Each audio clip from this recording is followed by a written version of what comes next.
দ্বিতীয় প্রান্তিক মূল্যায়ন 2026-এর প্রথম শ্রেণীর বাংলা প্রশ্ন। 1 নম্বরে হচ্ছে ধারাবাহিকভাবে ব্যঞ্জন বর্ণ লেখা ট থেকে দন্তন্য পর্যন্ত। 5 নম্বর। টোটাল নাম্বার হচ্ছে 50। 2 নম্বরে হচ্ছে ফাঁকা ঘরে পরের বা আগের বর্ণটি লেখা। পয়ের পরের বর্ণ আবার এখানে আছে এর আগের বর্ণ।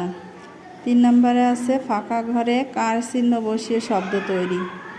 আকার একার রসিকার যে কোনো কার চিহ্ন বসিয়ে শব্দ তৈরি। যেমন এখানে আছে ম ঘ আছে, ম একার দিলে মেঘ হয়ে যাবে, এখানে একার দিলে মেঘ হয়ে যাবে।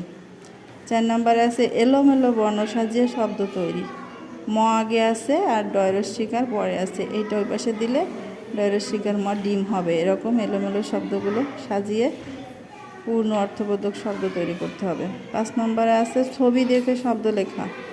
এখানে আছে নৌকা, হাঁস, দেখেই বোঝা যাচ্ছে। আর 6 নম্বরে আছে দেখে দেখে বাক্য লেখো।